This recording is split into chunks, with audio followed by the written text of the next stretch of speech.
ராமாயணத்துல ஒரு கட்டங்க, ராமனுக்கு பட்டாபிஷேகம் நடக்க போகுது. அப்ப கைகேயி தன் வாங்கின 2 வரங்களை சமயம் பார்த்து தசரதனிடம் கேட்கிறாள். தனது ஒரு மகன் நாட்டை ஆள வேண்டும், ராமன் காட்டுக்கு செல்ல வேண்டும் என்று கேட்கிறாள்.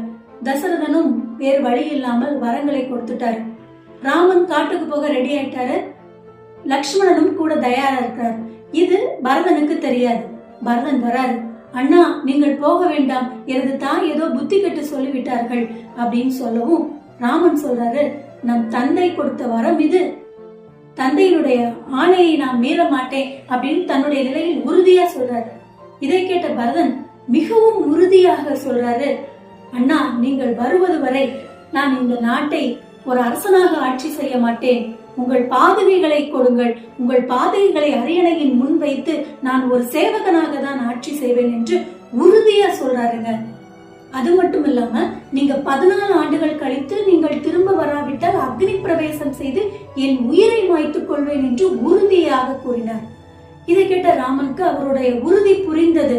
அதனால ஒன்னும் பேசாம தனது பாதுகைகளை கலட்டி கொடுத்துட்டு காட்டுக்கு திரும்பிட்டார். வருடங்கள் உருண்டோடியது. பரதன் தன்னுடைய சங்கல்பத்துல ரொம்ப உறுதியா இருந்தான். ஒரு சேவகனாக இருந்துதான் ஆட்சி புரிந்துட்டே வந்தார். 14 ஆண்டுகள் முடிந்தது. ராமர் திரும்பி வராரு.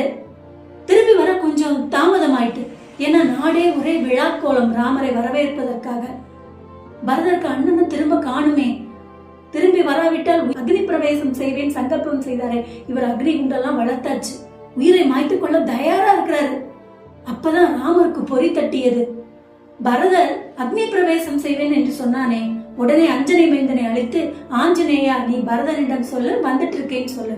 உடனே ஆஞ்சநேயர் பரதனிடம் போய் சொன்னார், அண்ணன் வந்துட்டு இருக்கிறாரு, நீ உன் உயிரை மாய்த்துக் கொள்ளாத, இது அண்ணனின் ஆணை அப்படின்னு சொல்றாரு. அவருடைய சங்கல்பத்துல அவ்வளவு உறுதியா இருந்தாருங்க. இதுக்கப்புறம் ராமனுடைய மகுடாபிஷேகம் நடந்தது. இது நமக்கெல்லாம் தெரியும். இது கதைங்க. இந்த கதையிலிருந்து நாம தெரிஞ்சுக்கிறது என்ன அப்படின்னா, பரதனுடைய உறுதிப்பாடு. இந்த 14 வருஷத்துல என்ன வேணாலும் நடந்திருக்கலாம். ஆட்சி மாற்றம் நடந்திருக்கலாம், போர்கள் வந்திருக்கலாம், ஏன் பரதனுடைய மனமே மாறி இருக்கலாம். ஆனா தன்னுடைய சங்கல்பத்துல உறுதியா இருந்தாரு. தன்னுடைய உயிரை மாய்த்து கொள்ளவும் தயாரா இருந்தாரு. அந்த நிமிஷம் ஆஞ்சநேயர் வரல அப்படின்னா உயிரையும் மாய்த்திருப்பாரு. இதுதான் சங்கல்பத்தோட உறுதியை காட்டுது. இப்ப அடுத்து புத்தாண்டு வருது. நாம எல்லாரும் ஒரு சங்கல்பம் வைப்போம். உடற்பயிற்சி செய்யணும், உணவுல கட்டுப்பாடு வேணும், தியானம் செய்யணும், இயற்கை உணவுகளை சாப்பிடணும், இப்படி பல சங்கல்பங்கள் வைப்போம். ஆனா அந்த சங்கல்பங்கள் எப்படி இருக்கணும் அப்படின்னா உறுதியாக இருக்க வேண்டும். சங்கல்பத்தின் உறுதியை சொல்வதற்கு தாங்க இந்த கதை.